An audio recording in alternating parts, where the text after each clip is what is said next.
เมื่อสงขาพี่น้องปันแห่งจุ้มข่าวผู้ใดฮอกเข้าขาตั้งสิงย้ำเหลียวกาดกลางคำเตเวงตาขี้เล็กอันเปิดผุยมากเข้าตั้ง1 เลือนปลายแน่อเมกวนมาซื้อใจนำแลเจ้าหั่นเขาทบตั้งหยาบอเมเงินเขานำมันกูบอกหน่อยค่ะเรียนไหนมันมีหางแค่เธอเมื่อว่ามันขึ้นคันใจมันขายดีก็เร็วอย่างคือว่ามันก็ขายดีเมื่อก่อนเลยพวกเราก็ยังขายเลย4-5 พันเหมือนเนี่ยก็ตอนนี้เนี่ย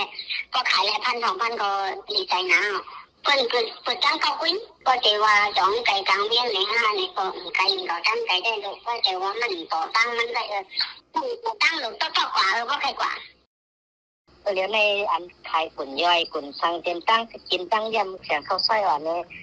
ตั้งกินอ่อนเนี่ยในเปิ่นไก่ไรเงินนำมันมาคุกตัวเข้าหาใครก็การล่างครบเลยก็กำพองอันใดติดกาก็มีทั้งนั้นค่ะแต่เอามันยันตั้งกว่าเบิ้ลค่ะมันเปลี่ยนเส้นตั้งอะไรมันเปลี่ยนตั้งเตอก่อนเส้นนั้นนอกเหลืออำป้อมีกวนมาซื้อใจเนื้อกาดกลางคำเย้าตาผูกซ้อมกล้าขายต่างเมียวกอซ้ำอำเป็นการแลก้นต่างตีอันมาเหตุการณ์ตีเว้งตาขี้เล็กนั่นย่างไรปอกขึ้นเฮิรนกว่ากำพองหน่อยค่ะอันนี้รู้ว่าลงมาแล้วนะพักเขียวก็มาเคยส่งเป็นกันให้ตั้งเติม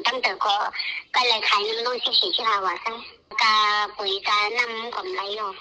หน้าก็ลองขายนั่นน่ะเราตื่นเป็นกันเดียวส่วนมากแต่อันเป็นหน้าใหม่ๆจะเป็นกล่องเป็นการก็มือเหลวเนี่ยมื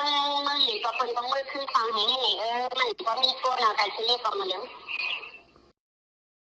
ย้อนการกล้าขายอำเป็นแลก้นเมืองเขาหากินเล่งต้องหยาบกำพองกอจุ้งง่ายอำใครเหตุการณ์ย้อนนั้นพ่อนย้อนอันมาจอมตั้งหลังกอผู้ลักจักขุดหลึงนำมาหน่อยค่ะเมื่อหลังว่าพวกหยาบมาในก็คนนั้นลูกตั้งคนมาก็เจอเขาขนาดหนอก็คนเจอก็มือเขาขนาดนางสิกันคำไม่ขาดหักเราก็เลยกูลองผมลงเขาก็ไม่ได้ขนาดน้องมันก็ว่าเขาก็เพชรซึกมาเขาก็เพชรปันใดให้มันวัดเทให้มันลองผมลงเขาปันใดฮะ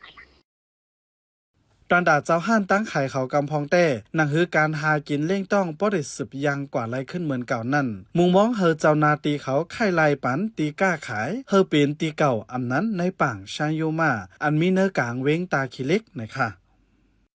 เชยงมาแต่ว่าเปิ้นมันผ่านตั้งหลงนั่นน่ะเปิ้นผ่านกับผ่านมาก็เปิ้นวิซื้อกินเปิ้นผ่านกับผ่านมาก็วิซื้อกินก็ได้กับตั้งเก้ากุ้ยเนี่ยตั้